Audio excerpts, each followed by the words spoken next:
ಸಿಂಧನೂರು ತಾಲೂಕಿನ ಸಾಸಲ್ಮರಿ ಕ್ಯಾಂಪಿನಲ್ಲಿ ಸೀತಾರಾಮ ದೇವಸ್ಥಾನದಲ್ಲಿ ಮೂರ್ತಿ ಪ್ರತಿಷ್ಠಾಪನೆ ಅಂಗವಾಗಿ ಶುಕ್ರವಾರ ಕುಂಭ ಕಳಸದೊಂದಿಗೆ ಅದ್ದೂರಿಯಾಗಿ ಮೆರವಣಿಗೆ ನಡೆಸಲಾಯಿತು. ಬೆಳಿಗ್ಗೆ ದೇವಸ್ಥಾನದಲ್ಲಿ ರಮಣಬಾಬು ಸಿದ್ಧಾಂತಿ ಅವರ ನೇತೃತ್ವದಲ್ಲಿ ಸೀತಾರಾಮ ಮೂರ್ತಿಗೆ ಅಭಿಷೇಕ, ಅಲಂಕಾರ, ವಿಶೇಷ ಪೂಜೆ ನಡೆದವು.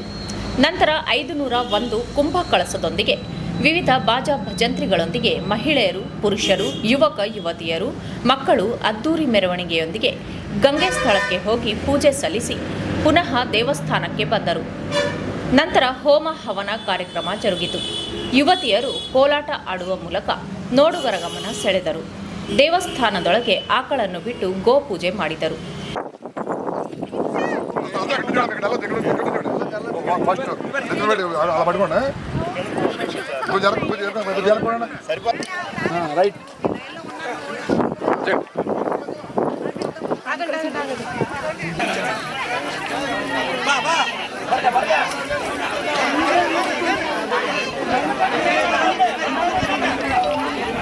ಬರ್ತಾ ಇದ್ವಿ.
ರಮೇಶ್ ಮಗಳ ನಮ್ಮ ಮಹೇಶ್ ಮಗಳ ಫೋಟೋ ಅಂತ ತೆಗಿ.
టీవీలోకి వెళ్తుందా?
ಈ ಸಂದರ್ಭದಲ್ಲಿ ಎಂ ಅಮ್ರೇಗೌಡ ವಕೀಲರು, ಲಿಂಗರಾಜ್ ಪೊಲೀಸ್ ಪಾಟೀಲ್, ಮುಖಂಡ ಉಪ್ಪಲಪಾಡಿ ದುರ್ಗಾಪ್ರಸಾದ್ ಮಾತನಾಡಿದರು. ಈ ಸಂದರ್ಭದಲ್ಲಿ ಶ್ರೀರಾಮ ಸೇವಾ ಪ್ರತಿಷ್ಠಾನ ಸಮಿತಿ ಅಧ್ಯಕ್ಷ ನಲ್ಲ ವೆಂಕಟರಾವ್, ಬುರುಗಾಪಲ್ಲಿ ಮುರಳೀಕೃಷ್ಣ, ಗಣ್ಣಿನ ಸುಬ್ಬರಾವ್, ಇಡುಪುಗಂಟಿ ಸತೀಶ್, ಕೋಡೂರಿ ರಾಮಬಾಬು, ನಲ್ಲ ಅಮನ್ರಾಜು, ವಂಕ ಸತ್ಯನಾರಾಯಣ, ಸಿಂಹಾದ್ರಿ ವೆಂಕಟೇಶ್ವರರಾವ್, ಬೊಡ್ಡು ಗಂಗಾಧರ್, ಪುಟ್ಟ ಮುರಳೀಕೃಷ್ಣ, ಸೋಮುಪಾಟಿ, ವಿನಯ್ ಭಾಸ್ಕರ್ ರಾವ್, ಬಲಸು ಪ್ರತಾಪ್ ಸೇರಿದಂತೆ ಗ್ರಾಮಸ್ಥರು, ಮಹಿಳೆಯರು ಇದ್ದರು.